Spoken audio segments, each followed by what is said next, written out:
19 de março é quarta que vem. Exatamente. Isso mesmo, então. Tá feito o convite. Muito bom, Elo. E vamos seguir aqui, só que voltando para Brasília, mas para falar do anúncio que a gente teve hoje. O Lula fez um anúncio muito importante, acho que até com uma capacidade bastante relevante ali para melhorar a imagem do governo federal e até, quem sabe, crescer a popularidade do governo, que foi o lançamento do programa Crédito do Trabalhador, oferecendo, então, crédito consignado, como eu disse, para trabalhadores com carteira assinada, são para eles. Essa medida, então, pode beneficiar 39 milhões de pessoas, atendendo diretamente uma parcela muito grande dos trabalhadores, e a Elo acompanhou essa história. Então, Elo, conta pra gente como é que vai funcionar. Tem muita gente com dúvida aqui também. É uma medida bastante importante, né?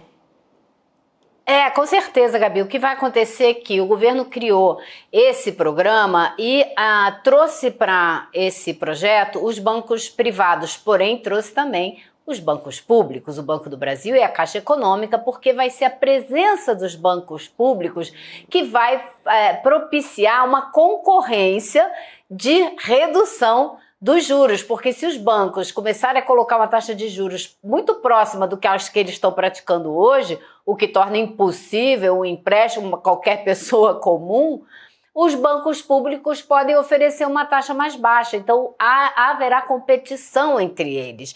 E é uma possibilidade, como eu ouvi hoje de uma pessoa lá no Planalto, claro que é uma possibilidade de atrair e mudar a imagem que o governo tem junto a um eleitorado que tem sido muito resistente ao governo Lula, que é justamente esse pessoal assim, de classe média baixa, que tem uma vida muito apertada, que não ganha o suficiente para dar conta, né, de tudo que precisa pagar, de melhorar um pouquinho de vida. Então eu dei um exemplo para ver se fazia sentido. Por exemplo, eu conheço uma manicure que ela vive na mão de agiota, então ela paga uns juros altíssimos, e quem pega empréstimo do banco também. E é justamente, tinha lá, por exemplo, hoje a presidente da Federação das Empregadas Domésticas, dizendo da importância que foi incluir esse pessoal também nesse programa. Essas pessoas vão poder, então, se tem carteira assinada, pegar empréstimo. Vai ter uma plataforma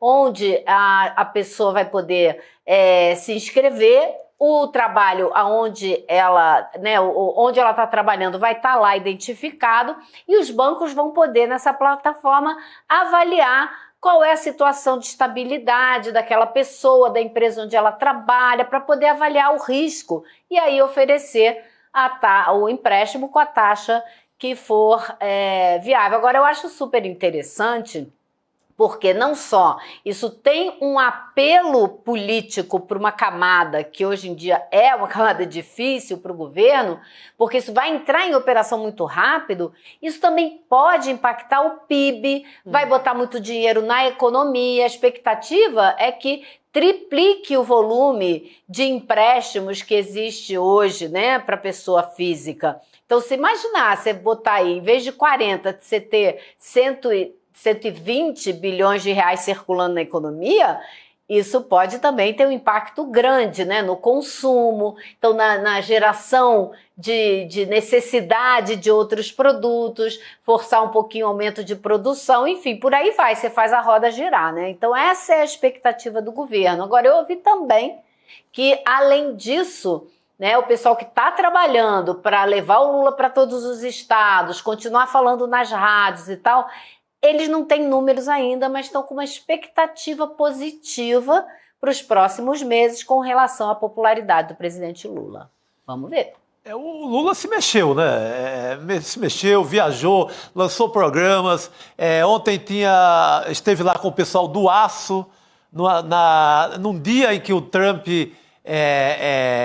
anuncia que vai taxar o aço brasileiro, anunciou lá emprego, investimento em Minas Gerais, teve aquele embate com o Zema, um embate político interessante, importante, tem viajado, tem tido pelo menos um anúncio importante por semana. Não se pode dizer mais que é um governo que está ali esperando, com a boca escancarada, cheia de dedos, esperando a morte chegar, como cantava o velho Raul Seixas. Não, é um governo que se mexe. Isso talvez já tenha reflexo nas próximas pesquisas, porque não tem mais aquela inércia que a gente percebia em Brasília e no Palácio do Planalto. Está mostrando, né, o que é importante. Tá mostrando. E eu acho que é importante a gente dizer também, você falou, Chico, por exemplo, sobre essa história, né, o embate que teve com o Romeu Zema. A gente teve também uma coisa que chamou a atenção da Elo quando ela estava fazendo a cobertura também, que foi uma rasgação de seda ali para o ministro da Fazenda, o Fernando Haddad. Sim, total. Né? Então, o Lula está apostando que essas medidas vão fazer o Haddad, assim, vão dar uma visibilidade, né? Vão fazer com que ele seja o melhor ministro da Fazenda. Né? É isso, Elô. Vamos assistir então essa fala do presidente Lula para a gente entender. Vamos lá. Eu tenho a felicidade de ter o companheiro Haddad como ministro da Fazenda. Tenho a felicidade de ter um companheiro que nem sempre é o mais feliz quando pega o microfone. Eu falo para Haddad, você tem que passar um pouco de charme. Você tem que... Eu falava para Dilma, passa uma lágrima, deixa cair uma lágrima pelo menos. Você fica emocionada que nem ficou a Tassiana, deixa cair uma lágrima. Não segura. Porque chorar não é um gesto de covardia.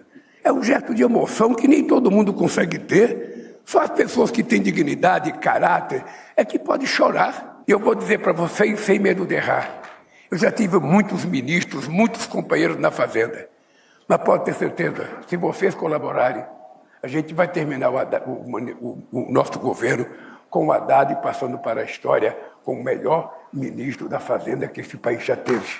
E é isso que eu quero que vocês acreditem. Ele quer tirar a peixe da taxação, né, Lu? Sim. Eu acho que são várias coisas aí, né? Primeiro, porque se você olhar o discurso do Haddad, o próprio Haddad fez o discurso dele listando as 3 principais coisas para o país poder crescer, poder se desenvolver. A educação, um sistema tributário mais justo e acesso ao crédito. Ou seja, educação, que é o que ele investiu no passado, quando foi ministro, sistema tributário, que é a reforma que ele fez, e crédito, acesso ao crédito, que era o que ele estava anunciando hoje. Ou seja, a agenda do Haddad. Então, o Haddad promoveu o Haddad. O Lula deu um conselho de amigo para quem precisa fazer campanha eleitoral. Haddad, solta um pouco a emoção, mas, ao mesmo tempo, deu o maior empurrão a uma possível candidatura Haddad. Acho que não restou a menor dúvida. Para que o Lula vai dizer que ele vai ser o maior ministro da Fazenda da história, se não é para cacifar o Haddad para uma campanha eleitoral? E a gente só não sabe se é para essa ou se é para a próxima, né? E achei interessante aí no cenário, Elô, na paisagem, normalmente esses eventos, você vê toda aquela... os tiozões da política brasileira ali, né?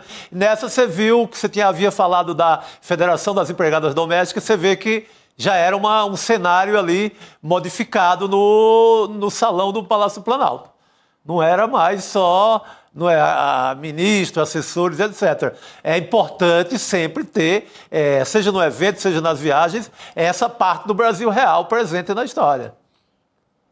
E foi muito engraçado também, Chico, porque o presidente da CUT estava lá, falou, e o final da fala dele, ele convocou todo mundo para uma manifestação na porta do Banco Central para pedir redução dos juros. Disse que ia fazer lá um apelo ao Galípolo, dentro do Palácio do Planalto, ele dizendo que ia pressionar por queda de juros com o indicado do presidente Lula ao BC. Eu achei super curioso. E a presidenta do Banco do Brasil, que fez um discurso, surpreendeu todo mundo, porque ela começou a falar e já começou a chorar. Não precisou nem do Lula dizer para deixar cair a lágrima, porque ela já se emocionou, contando que a mãe e as tias, as 3 mulheres mais importantes da vida dela, se endividaram todas para pagar os estudos dela. E foi assim que ela conseguiu chegar onde ela chegou e que o acesso ao crédito teria dado a essas 3 mulheres uma condição muito melhor de fazer com que elas estudassem sem elas terem sofrido tanto. Então, assim, achei bastante interessante, muito bem escolhida, né? Muito bem escolhidas as pessoas que se manifestaram hoje nesse evento. Muito bem pensado. Muito bom. Não, você se endividar, tudo bem. O problema é o agiota, né? É aquele juro lá em cima. Ou mesmo o juro do banco hoje. O juro do banco hoje é imoral. Isso.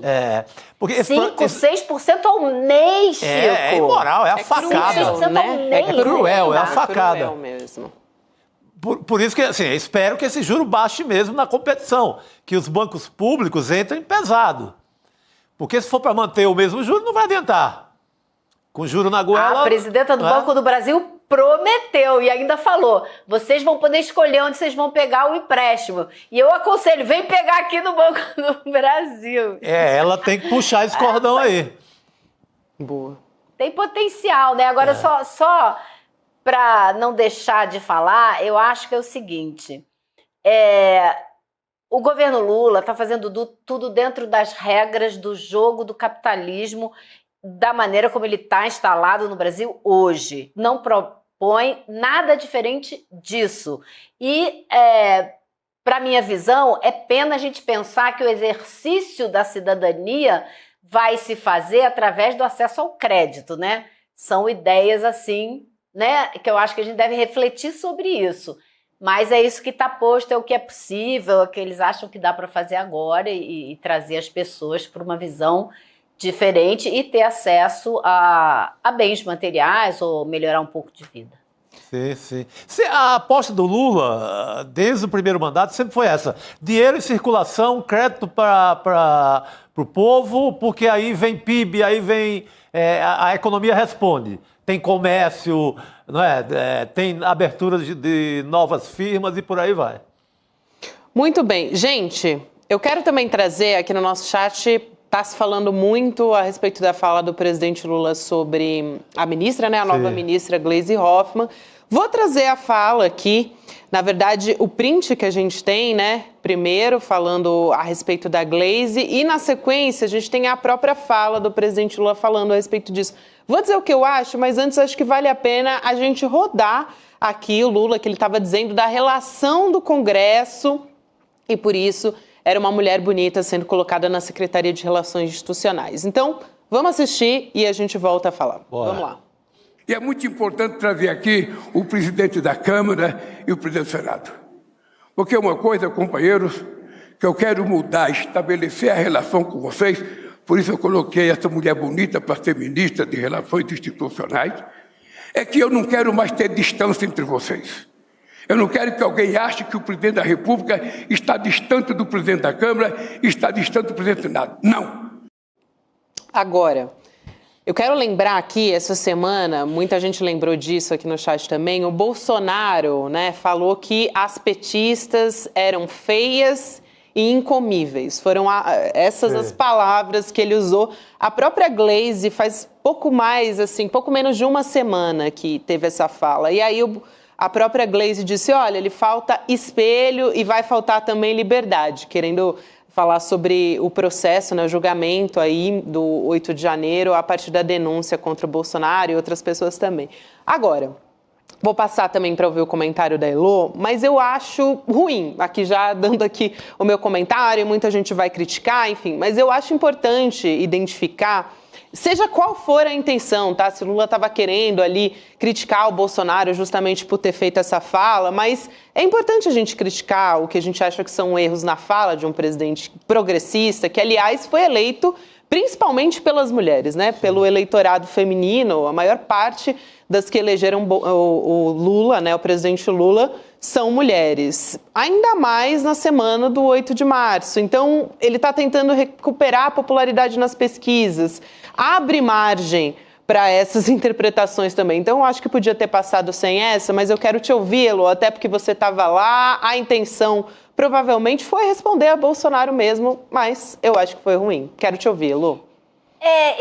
Eu acho... Não, na hora que ele falou, nem pensei na fala do Bolsonaro, para ser muito honesta. O Lula abriu o discurso dele hoje, antes dele começar a falar qualquer coisa, ele falou, nossa queridíssima Gleisi está aqui hoje, estreando como ministra, já destacando a presença...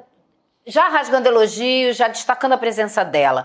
E eu acho que Lula é um homem do seu tempo que conseguiu rever algumas coisas, mas nem todas. Ele não conseguiu mudar alguns velhos hábitos da geração da qual ele vem, coisa que outros homens da idade dele conseguiram, né? Então, volta e meia, ele dá uma deslizada dessa. Eu acho Opa, a gente teve uma fazer um elogio a Gleisi e poderia ter falado essa muito competente articuladora política que eu botei aí, e não uma mulher bonita, por favor, né, presidente Lula? As qualidades da Gleisi vão muito, muito, muito além da aparência, né? Ela já foi ministra da Casa Civil, né, presidenta do PT. Um homem muito bonito, Alexandre Padilha, né? Não diria, né, gente?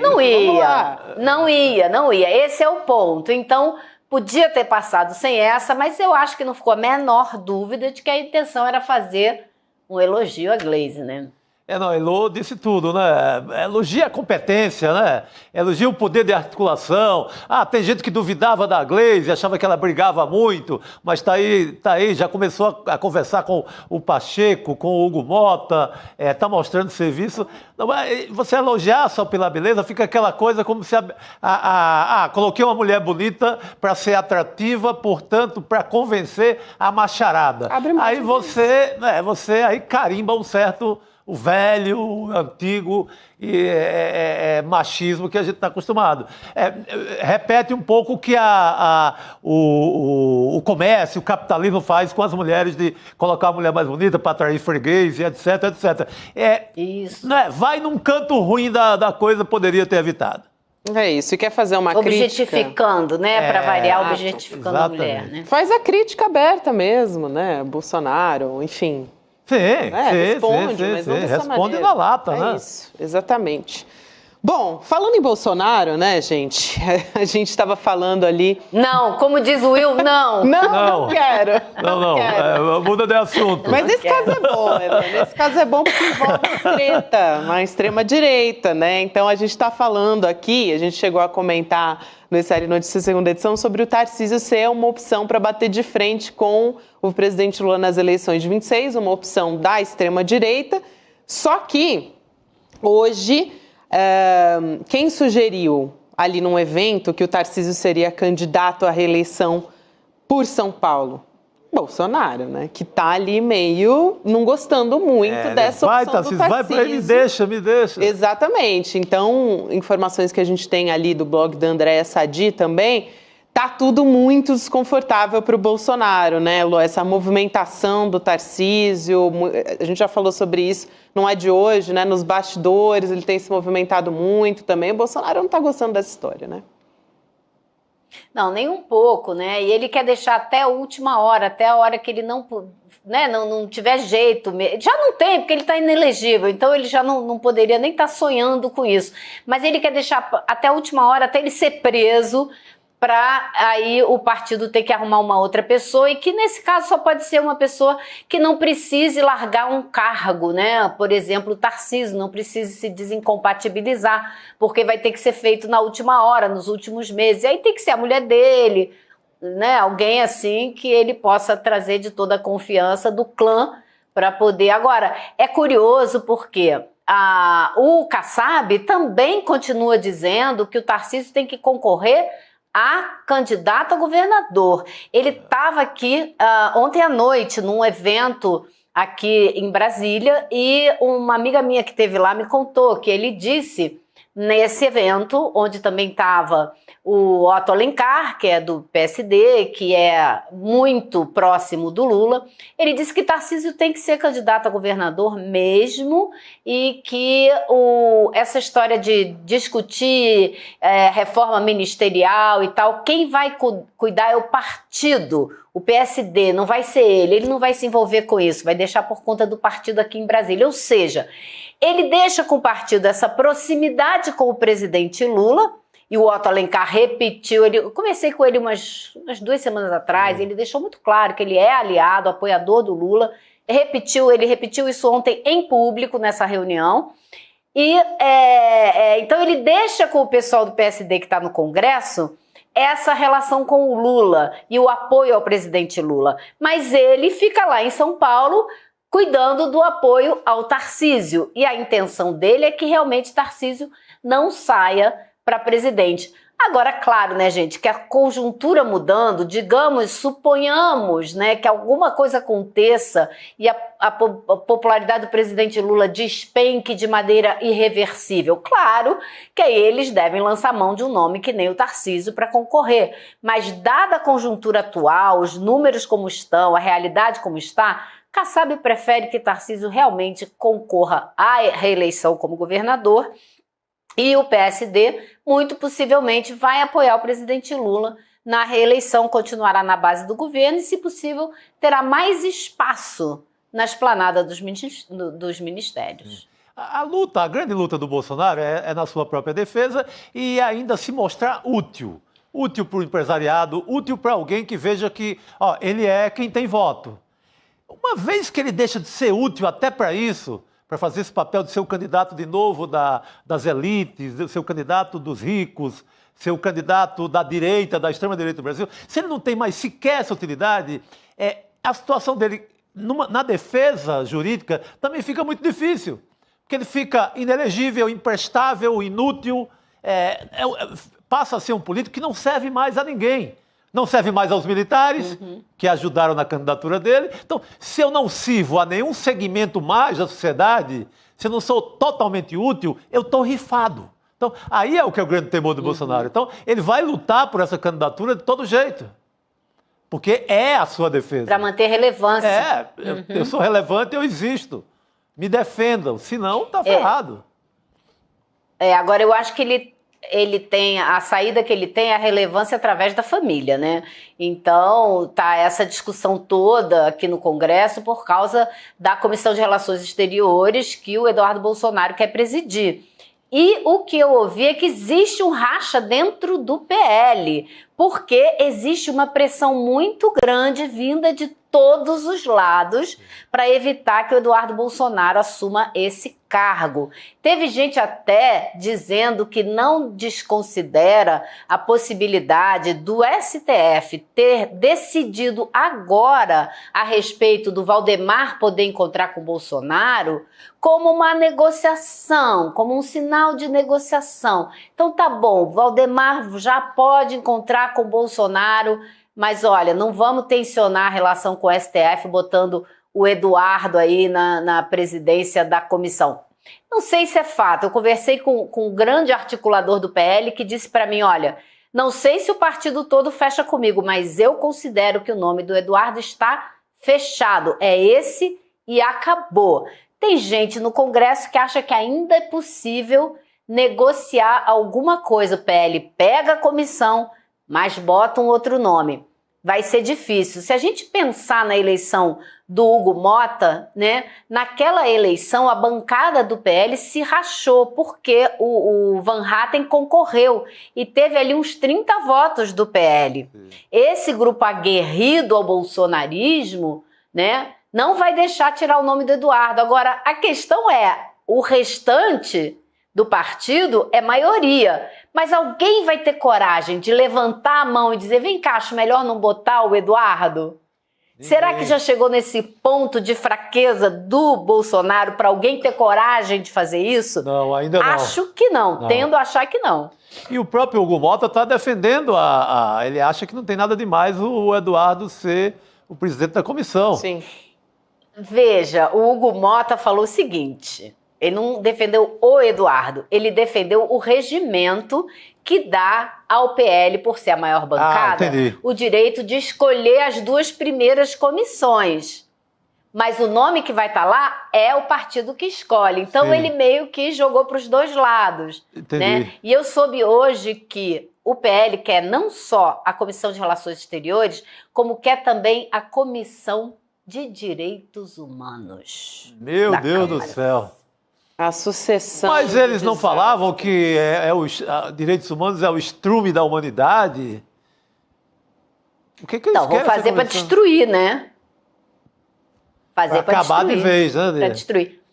Para acabar de vez. Eu conversei com uns deputados hoje da oposição, da progressistas, que estavam me falando que no ano passado eles montaram uma verdadeira blindagem na Comissão de Educação. Tanto é que o Nicolas nem apareceu naquela comissão, né? Ele não conseguiu fazer nada, Sim. porque teve um trabalho importante ali de barrar. Agora, na Comissão de Relações Exteriores não tem muito o que fazer, porque não tem projetos a serem discutidos. É uma moção de repúdio a um país tal, a uma situação tal. O que vai acontecer é que o Eduardo vai usar o dinheiro que ele puder usar para, com o dinheiro público que a gente paga, organizar a Internacional Fascista. É isso que ele vai fazer nessa comissão.